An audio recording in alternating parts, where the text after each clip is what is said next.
Starting. Bismillahirrahmanirrahim. Today we are going to start the chapter number 9. That is the foolish quack.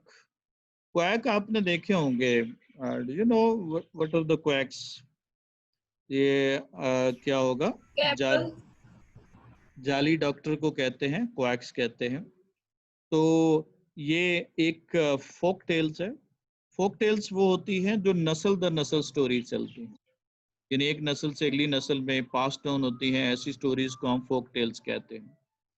तो ये folk tale है. Folk tales हम कहते हैं ऐसी स्टोरीज को जो जनरेशन से जनरेशन पास होती हैं नेक्स्ट जनरेशन को.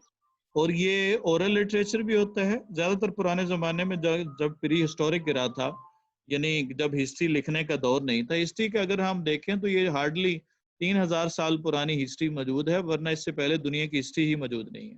तो लिखने का जो कॉन्सेप्ट शुरू हुआ ये टोटली 2000 साल पुराना. बस इससे पहले लिखने का कॉन्सेप्ट जो है ना, पत्थरों वगैरह पे लिखा जाता था, कोई बाकायदा तौर पे कोई सिस्टम ऐसा नहीं था.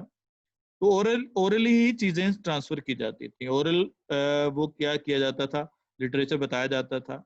ज़्यादातर इनमें कल्चर होता था, मॉरल लेसन होता था, विजडम होती थी. और इसके अलावा वॉर का भी कॉन्सेप्ट था. वॉर का कॉन्सेप्ट था.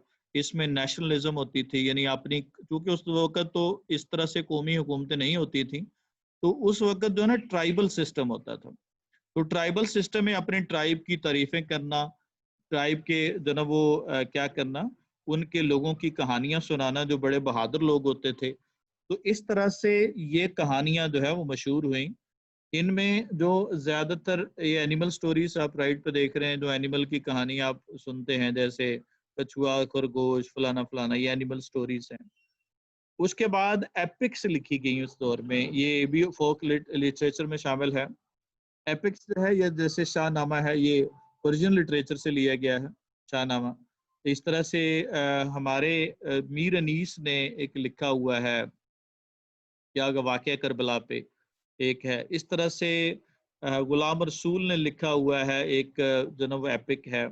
इसके बाद होमर ने एक ओडेसी लिखी हुई है. एक महाभारता एक एपिक है. महाभारता एक एपिक है जो भारत की जो सरजमीन पे जो गॉड का कॉन्सेप्ट है उससे लिया गया है. तो ये उसके बाद रामायण की एपिक तो आप जानते हैं. रामायण की एपिक जो है ये इंडिया के लिटरेचर में मशहूर है.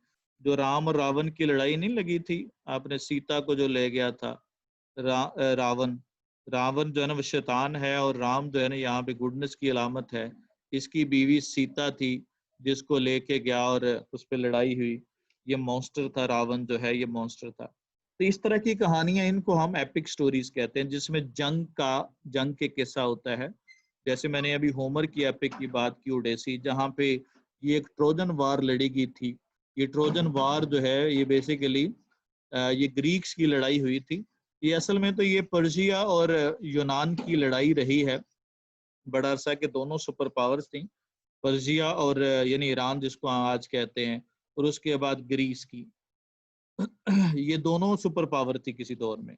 अगर आप नबी करीम सल्लल्लाहु अलैहि वसल्लम के दौर में देखें तो वहां पे आप सल्लल्लाहु अलैहि वसल्लम ने खत लिखे थे ना कैसरो किसरा को.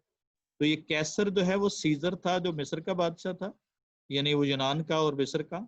और किसरा जो है वो ईरान का बादशाह था. ये दो बड़े सुपर पावर थे उस वक्त के. क्या होगा उसके बाद है ना वो, उसके बाद हमने क्या किया जी, उसके बाद हम इसमें देखते हैं एसप की फेबल्स हैं. फेबल स्टोरीज जो है ना वो किस्से कहानियां वाली होती हैं. जैसे यहाँ पे एसप की फेबल है जो आप पढ़ रहे हैं ना, ये जो हेयर एंड टर्टस और फलाना फलाना, ये स्टोरीज जो ना एसप ने लिखी थी. ये आप मजे की बात देखें, 2500 साल पुरानी स्टोरीज है जो आज अल्हम्दुलिल्लाह हम पढ़ रहे हैं, इतनी तरक्की कर गए हैं. और उसके बाद ये बच्चे बड़े शौक से देखते हैं. मेरी बेटी बहुत शौक से देखती है इस तरह की स्टोरीज, फेरी टेल्स जिसको कहते हैं, जिसमें परी आ जाती है, अच्छी वाली परी, और वो क्या करती है, मदद करती है लोगों की. लेजेंड है, ये किस्से कहानियां होती हैं. जैसे ये लेजेंड एक बड़ा मशहूर है, क्या होगा, पीक फ्रींस का लेजेंड है. बाकी पीक फ्रींस के बिस्किट खाएं कभी, पीक फ्रींस के, जिसपे वो एक बड़ा सा बाजा बना होता है और वो बंदा वो एक बंदा ये बिस्किट होता है ना, जो माइलो वाले बिस्किट होते हैं, लू वाले, उस पे पीक फ्रीन्स एक बाजा बना होता है, और वो ये पैक पाइपर कहते हैं उसको। तो पैक पाइपर की वहाँ पे लेजेंड है, वहाँ पे कहानी है इंग्लिश में कि वो बच्चों को जो ना वो लेके गायब हो गया था एक पहाड़ में वो। तो इस तरह से ये इसको लेजेंडरी स्टोरी कहते हैं। उसके अलावा इन स्टोरीज में मिथिकल स्टोरीज भी होती हैं। आपने सुना होगा कि दुनिया को किसने उठाया हुआ है भला? एक गाय ने। ये गाय एक्चुअली एटलस है, ठीक है। ये गाय एटलस है। ये नजर आ रहा है आपको? ये मिथ है, ग्रीक मिथ है। ये ग्रीक में ये कहानी है कि ये जो ना वो दुनिया को एक एटलस ने उठाया हुआ है, और जब वो अपना शिफ्ट करता है अपना एक साइड से दूसरी साइड जगह पे, तो अपने कंधे को तो फिर जमीन हिलती है, जिसके नतीजे में जलजला आता है। तो ये मिथ है। ये एक्चुअली एटलस, जो आपने देखा होगा दुनिया के नक्शे को क्या कहते हैं, उसको भी एटलस कहते हैं। तो इसी मुनासिबत से ये गॉड है। ये गॉड है जो जिसने ये दुनिया को अपने कंधे पे उठाया हुआ है। तो ये गॉड है जिसने तो इसके बारे में आपने हरक्लीस का नाम सुना होगा, किसी ने अगर वो ऑक्सफोर्ड का सिलेबस पढ़ा हो। तो हरक्लीस का जो है ना वो उसने क्या किया था, हरक्लीस को कहते थे बड़ा बहादुर आदमी है, ये भी एक मिथ है। वो क्या किया उसने, उसको बादशाह ने एक टास्क दिया कि गोल्डन सेब लाने हैं। ये गोल्डन एप्पल जो है ना वो सिर्फ एटलस को पता था कि दुनिया में कहाँ पे मौजूद है। तो उसके नतीजे में क्या हुआ कि उसने गोल्डन सेब जाहिर एटलस के लाने थे, तो हरक्लीस ने क्या किया, उसको एटलस को जाके कहा। एटलस ने कहा कि तू मेरी जगह जमीन संभाल के रख, उठा के रख, तो मैं लेके आता हूँ। और जब वो लेके आया तो चूंकि बोझ बड़ा था जमीन का, एटलस ने कहा बच्चू अब तो मैं नहीं लूंगा, अब तुम ही उठाए रखो। लेकिन उसने हरक्यूलिस ने कहा अच्छा यार मुझे, मैं वॉश पेशाब कर लूं, फिर उसके बाद मैं उठा लेता हूँ। जो ही उसने एटलस ने दोबारा उठाई तो हरक्यूलिस भाग आया वहां से सेब लेके। तो ये मिथ है। इस तरह की स्टोरीज को हम मिथिकल स्टोरीज कहते हैं। तो जैसे हमारे यहाँ भी मिथ है, जैसे हम गॉड का कॉन्सेप्ट है, जाहिर है हमने देखा नहीं हुआ ना, तो ये सारा का सारा क्या है, मिथिकल है। गॉड है, फरिश्ते हैं, क्या होगा, क्या होगा, ये सारे के सारे क्या हैं, ये मिथिकल स्टोरीज हैं। तो ऐसी स्टोरीज को हम क्या कहते हैं, मिथ्स कहते हैं। जी बच्चों, अब हमने देखना है जी कि किस तरह से क्या होगा, हमने देखना है इसको, देखेंगे कि किस तरह से हम इसको परसू करते हैं। हमारा इस, अब ये तो मैंने आपको फोक टेल्स का क्या बताया, उसका इंट्रोडक्शन करवाया। हम आगे चलते हैं चैप्टर की तरफ। होता इस तरह से है कि एक क्वैक था, फुलिश क्वैक था, को मेरी तरह का अनपढ़ आदमी। उसको क्या किया, एक दफा उसने देखा कि एक बंदे का ऊंट है, वो खेतों में चल रहा था, और उसके गले में क्या अटक गया, मेलन अटक गया। तो मालिक ने देखा कि मेलन अटक गया है, सांस कहीं जो ना वो बंद ना हो जाए, उसकी सांस बंद ना हो जाए, क्योंकि सांस रुकने लग गया उस ऊंट का। तो उसने क्या किया, उसकी गर्दन के गिर्द एक कंबल बांधा और उसके गिर्द जोर से मारा, उस जो स्वोलन जगह थी। तो वो खरबूजा जो पूरा का पूरा, जो कि जानवर आपको पता है इनगल्फ करते हैं पहले, फिर जुगाली करते हैं, तो सारा का सारा खरबूजा निकल, वो अटक गया था। तो खरबूजा टूट गया तो वो नीचे चला गया। इस तरह से वो ऊंट बच गया। तो मेरे जैसा अनपढ़ आदमी, उसने कहा ले अभी काम तो अच्छा है। उसने कहा कि चलो जी ये काम करते हैं। ये मैंने इंसानों के भी बड़े लोगों के देखा है, उनके इस तरह से गले बड़े बड़े होते हैं, ये नजर आ रहा है आपको माई के। क्या होगा, इसके बड़े बड़े गिलड़ होते हैं, पुराने जमाने में बहुत ज्यादा होते थे, क्योंकि आयोडीन की कमी की वजह से होते हैं। ये आयोडीन एक सॉल्ट है, और जिसका आप मिला नमक खाते हैं आजकल, तो आयोडीन की कमी की वजह से होता था। थायराइड ग्लैंड आपके बढ़ जाते थे, आपके नहीं मतलब पेशेंट के।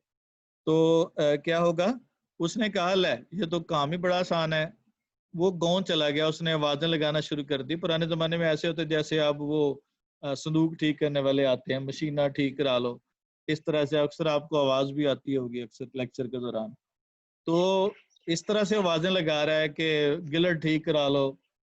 वो एक माई थी बेचारी, वो बड़ी तंग थी अपने गिलर से। कहती है ओ बेटे, मेरे बेटे, अगर तुम मेरा इलाज कर दो तो मैं तुम्हें हमेशा हमेशा के लिए दुआएं दूंगी। तो माई गाली कोई नहीं, मुझे 2 चीजें चाहिए, एक मुझे थोड़ा ला दो लकड़ी का, ये पेटियों वालों के पास होता है अक्सर, और एक मुझे ब्लैंकेट ला दो, ये 2 चीजों से मैं इलाज कर दूंगा। वो जब ले आए, उसने उसकी गर्दन के गिर्द कंबल बांधा, जोर से थोड़ा मारा, माई बेचारी पहले माड़ी थी, उसके उस उधर ही मर गई। गांव वालों ने देखा कि ये तो डॉक्टर नहीं है, कि फ्राडिया है, बेरूपिया है। उन्होंने उसको बादशाह, चूंकि पुराना जमाना था, बादशाह के पास ले जाने के लिए उन्होंने उसे पकड़ लिया कि बादशाह के सामने जाएगा तो फांसी होगी। और क्योंकि पुराने जमाने में काजी भी बादशाह होता था, सब कुछ बादशाह ही होता था। जब उन लेके उनमें से सियाना आदमी था, कहता यार माई तो बहुत बूढ़ी थी, मर तो उसने जाना ही था, तो क्यों ना इसको हमारे इलाके में जो है ना बड़ा हार्ड एरिया है, पहाड़ी एरिया है, तो यहाँ पे कब्र खोदना बड़ा मसला है, तो क्यों ना हम इससे कब्र खुदवाते हैं, बाद में इसकी पिटाई कर देंगे, माई ने तो वैसे मर जाना था, और नहीं तो कोई 2 महीने निकाल जाती। खैर उन्होंने ऐसे ही किया, उन्होंने उसकी अच्छी तरह से पिटाई कर उसको भगा दिया। अगले गांव जाके फिर उसने आवाजें लगाना शुरू कर दी, बजाय सबक सीखने के फिर आवाजें लगाने लग गया कि गिलर ठीक करा लो। अब जब उसने आवाजें लगाई तो वहां पे इस दफा एक बूढ़ा आदमी आ गया, कहता है लेकिन मेरी शर्त होगी। उन्होंने पूछा लोगों ने कि क्या शर्त होगी तुम्हारी? कहता है ये बंदा मर गया तो मैं कब्र नहीं जकड़नी। अब लोग जो है वो, उन्होंने कहा ये लगता है कुछ जाली डॉक्टर है, उन्होंने उसको आ, भगा दिया वहां के, चलना हसीन इलाज करवाना। अब वो उसने सोचा यार काम तो बड़ा आसान था, तरीका बड़ा जबरदस्त है, ये अगर मैं इससे वो ऊंट वालों से, जिन्होंने जिस ऊंट वाला आदमी था जो कैरवान जा रहा था, जो काफिला जा रहा था, अगर उससे मैं सीख लूं तो ये तो काम ही बड़े मजे का है। आसानी से आप जो ना आराम से आप किसी का भी इलाज कर सकते हैं। वो भागम भागा गया। पुराने जमाने में कैरवान जो ना अक्सर वो दरख्तों के नीचे आराम करते थे रास्ते में, क्योंकि सराय वगैरह होती थी, या वैसे दरख्तों के नीचे, जिसको हम पंजाबी में जंगी कहते हैं, इस तरह से दरख्तों के झुंड के नीचे आराम करते थे लोग। और क्या था, वो दरख्तों के नीचे आराम करते थे, और क्या क्या होगा, वो वहां पे रास्ते में उनको इस तरह से वो आराम करते थे। तो वहां पे वो अभी आराम कर रहे थे रास्ते में, तो साहब जी पहुंच गए वहां पे, डॉक्टर साहब जाके कहने लगे तो तुमने मुझे तरीका गलत बताया, तुमने तरीका मुझे गलत बताया है, क्योंकि मुझे एक बुढ़िया मिली थी जिसका मैंने इलाज किया, लेकिन वो बचाए सही होने के मर गई, जिस तरह से तुम्हारा ऊँट सही हुआ था वैसे नहीं हुई, वो मर गई। उन्होंने जब उसने वो कहे नहीं, हम हमारा क्या कसूर है इसमें, हमने कब कहा था आपको इलाज करो, लेकिन वो समझे ना, एक बंदा उनमें से जरा से आना था।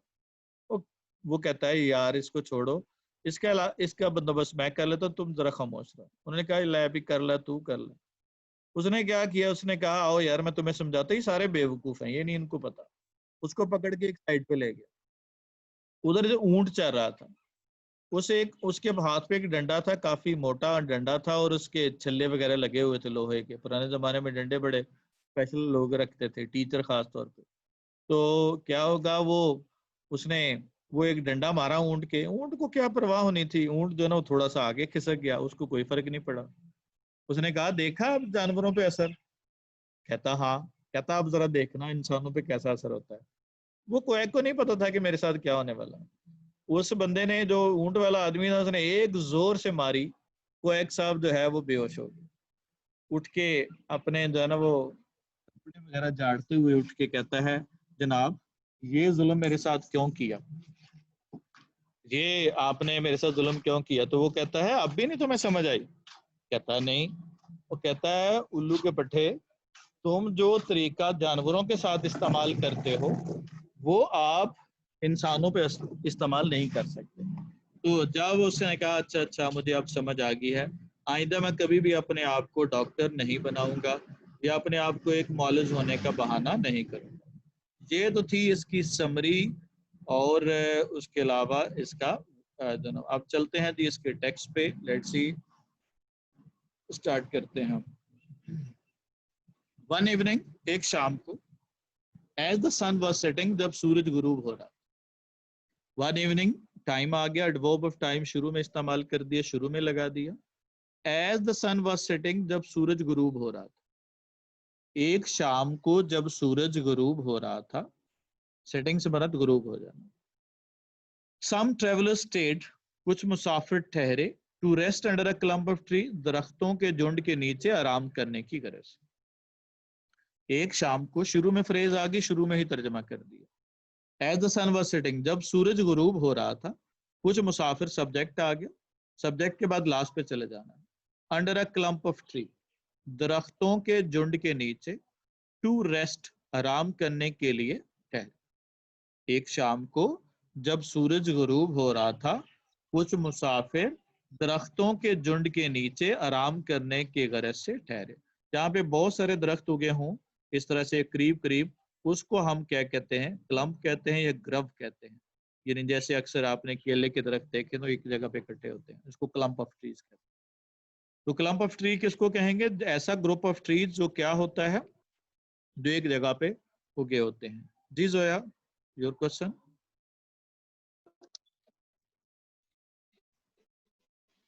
सर वन की जगह वन की जगह क्या? सर वन इवनिंग ऐड किया हुआ है ना स्लाइड पे, तो हम वन इवनिंग नहीं ऐड कर सकते? नहीं, अब वन जो है ना वो यहाँ पे उसकी काउंटिंग है एक शाम को, ठीक है। वन इवनिंग यहाँ पे काउंटिंग है ना, क्वांटिफायर है यहाँ पे 1 2 3 जो क्वांटिफाई कर रहे हैं, तो ये वन इवनिंग है, ठीक है। यानी एक शाम को एन इवनिंग भी हो सकता है और वन इवनिंग, दोनों का मतलब एक ही होता है, यानी दोनों एक चीज को, एक एंटिटी को शो करते हैं। जी, एक शाम को जब सूरज गुरूब हो रहा था, कुछ मुसाफिर दरख्तों के झुंड के नीचे आराम करने की गरज से ठहरे। अब जब बच्चों याद रखना है, एज की क्लॉज से सेंटेंस शुरू हो रहा है, तो उसके बाद क्या लगाना आपने? कॉमा लगाना। यानी एज ही इज पुअर, चूंकि वो गरीब है, so he can not buy a house. तो क्या ये सेंटेंस सही होगा? जब एज लगा दिया तो सो का इस्तेमाल हम नहीं करेंगे, तो क्योंकि यहाँ पे जब एज का साथ कंजक्शन शुरू हो रहा है, क्लॉज शुरू हो रही है, सेंटेंस शुरू हो रहा है, तो उस क्लॉज के बाद कॉमा लगा देंगे और सो का इस्तेमाल नहीं करेंगे। चूंकि उर्दू में दो दो कंजक्शन लगाते हैं, क्या होगा? चूंकि, इसलिए, ठीक है, इसलिए, और जब, तब, अगर, क्या होगा? तो, अगर तुम करोगे तो मैं आऊंगा, तुम कहोगे तो पे मैं करूंगा, वगैरह वगैरह। एंड लूजनिंग देयर एनिमल्स, और अपने ऊंटों की रस्सी को ढीला करते हुए। लूजन जो है, लूजन से लूजनिंग है, ये प्रेजेंट पार्टिसिपल है, इसका मतलब होता है ढीला करते हुए। किसको ढीला करते हुए? अपने जानवरों को, यानी ऊंटों को। सेट देम टू ग्रेज, चरने के लिए छोड़ दिया, और अपने ऊंटों की रस्सी को ढीला करते हुए चरने के लिए छोड़ दिया। इट हैपेंड, इत्तफाक से, इट हैपेंड इत्तफाक से, one of the animals entered a melon field. क्या होगा? One of the animals, one of the animals, जानवरों में से एक, इत्तफाक से, वन ऑफ द एनिमल, जानवरों में से एक, यानी ऊंटों में से एक। वन ऑफ के बाद नाउन क्या यूज करते हैं हम? प्लूरल इस्तेमाल करते हैं। इत्तफाक से ऊंटों में से एक या जानवरों में से एक, एंटर्ड अ मेलन फील्ड, खरबूजे के खेत में दाखिल हो गया। Entered a melon field, a melon field क्या है? खरबूजा, खरबूजे के खेत में एंटर, दाखिल हो गया। इत्तफाक से, अब दो क्लॉजेज आपकी, कौन कौन सी हैं? एक इत्तफाक से और दूसरी अगली क्लॉज है, कौन सी है? That one of the animal. इत्तफाक से आपकी आवाज जानवर, नहीं सर आपकी आवाज नहीं ठीक आ रही। जी जी मैं दोबारा कर रहा हूँ। क्या होगा? एंड लूजनिंग देयर, सर आवाज नहीं आ रही आपकी। वो डिस्कनेक्ट हो गया था।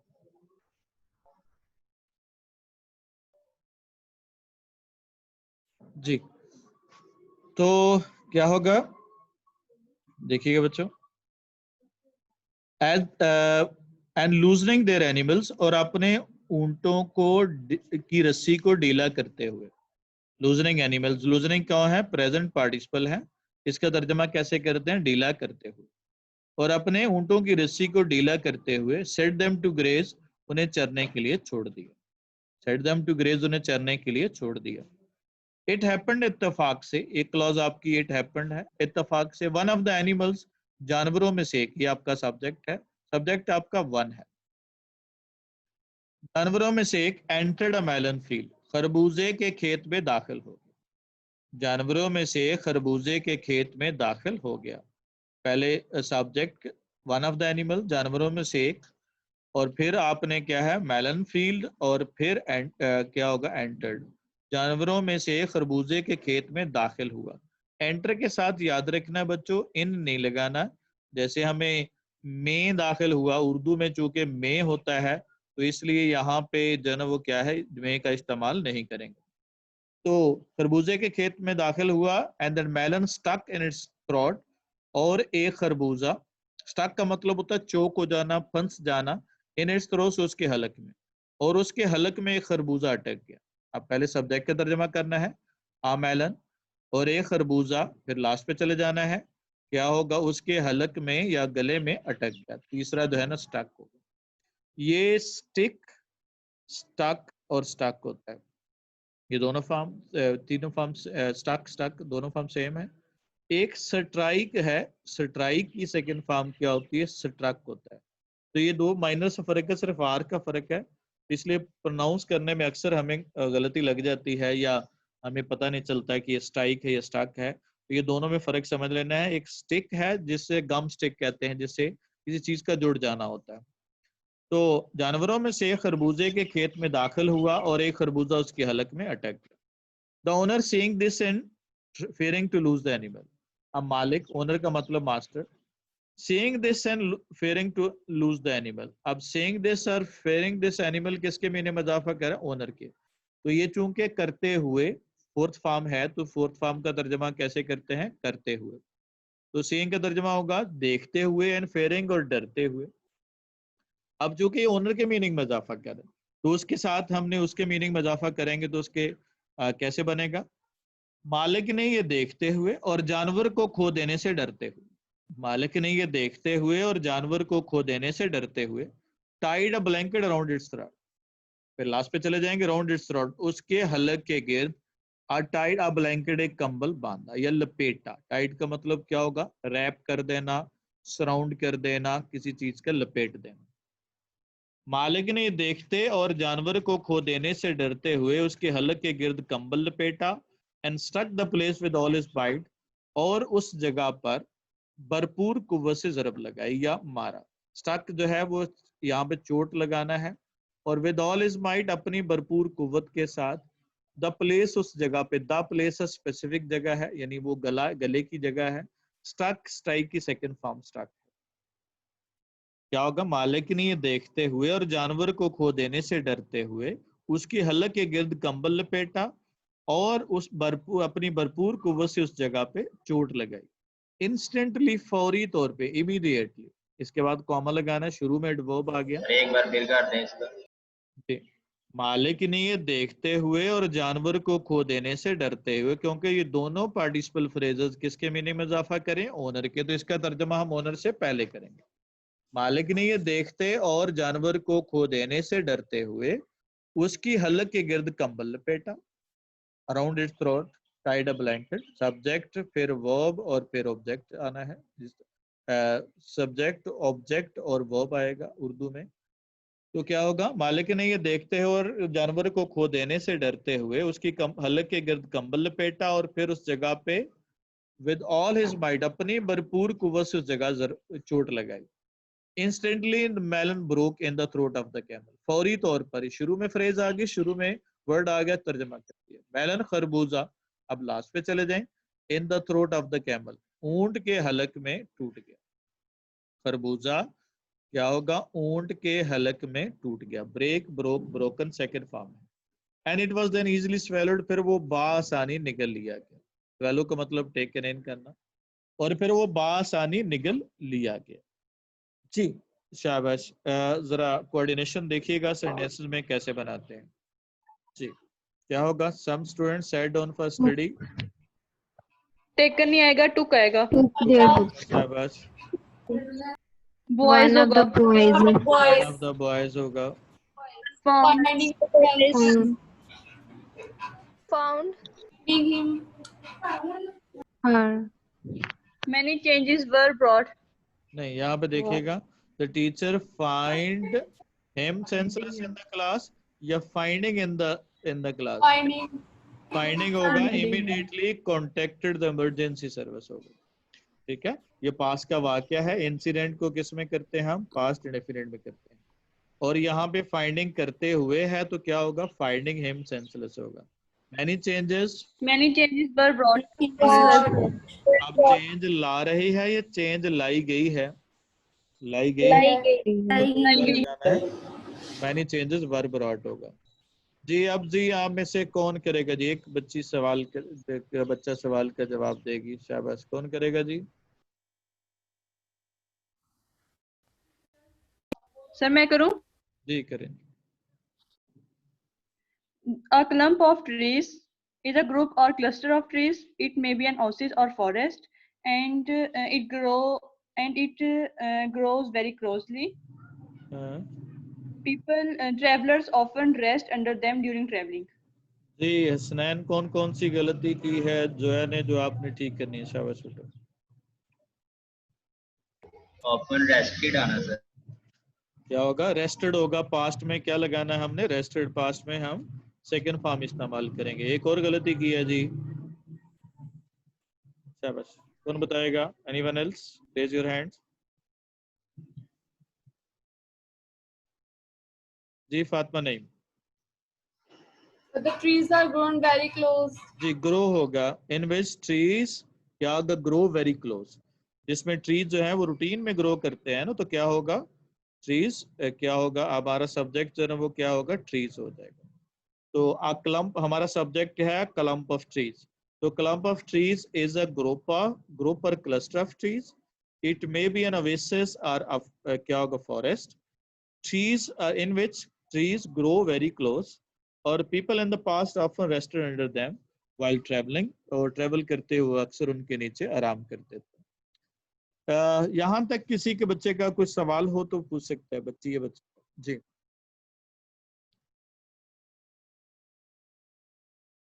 Any question? सर ग्रो कैसे आएगा? ग्रोन क्यों नहीं आएगा? जी उगना जो है ये उगाना है या उगना है? उगना है। उगना है। तो जो पहले ही किसका मीनिंग दे रहा है? होने का मीनिंग दे रहा है। तो इसके साथ मजीद हम पैसे वाइज नहीं मिला। ये दोनों तरह से इस्तेमाल होते हैं। ये ग्रो का वर्ब जो है ना दोनों तरह से इस्तेमाल होता है। क्या होगा? ये उगाना भी है, जैसे आई ग्रू क्रॉप्स है। ठीक है, तो यहाँ पे क्या है? ये मैंने एक्शन किया है। तो यहाँ पे ग्रू जो है वो एक्शन वर्ब है, तो यहाँ पे एज एक्शन है। और ही ग्रू क्या होगा? ही ग्रू अप। ये क्या होगा? ये होना है। तो इसे ही ग्रू जैसे सैड, ये होना है। तो जब होने का मीनिंग दे तो फिर क्या होगा? वहां पे हम पैसिव वॉइस इस्तेमाल नहीं करते। ठीक है जी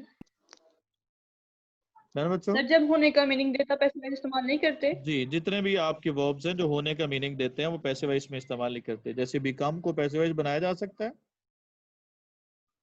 गेट को पैसिव वॉइस बनाया जा नो सकता सर। है No.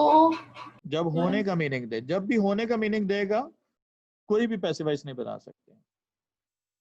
ठीक है, क्योंकि वो ऑलरेडी होने का मीनिंग जो है वो ऑलरेडी पैसिव मीनिंग में दे रहा होता है। जी और कुछ सवाल जी? क्वेश्चन को दोबारा रिपीट कर दें। जी श्योर। क्या होगा? हमारा सब्जेक्ट था क्या होगा? A clump of trees.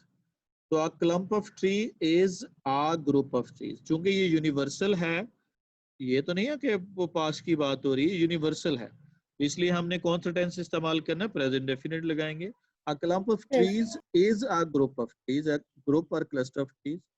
ये ओवेसिस हो सकता है जिसको हम कहते हैं छोटा जंगल, जिसको जंगी कहते हैं। ये दरमान रोड पे जाए तो रास्ते में आती है। इट मे बी एन ओवेसिस और फॉरेस्ट और इन which trees grow very close. ठीक है, जिसमें बहुत क्या होगा? उगते हैं बड़ी क्लोजली। और क्या होगा? People in the past often rested under them, उनके नीचे अक्सर जो है वो ट्रेवलिंग के दौरान वो आराम करते थे। चूंकि ये पास्ट की रूटीन है तो कौन सा टेंस लगाना है? पास्ट इंडेफिनिट इस्तेमाल करें। Any other question? Less than 1 minute time is remaining. If you have any question, you can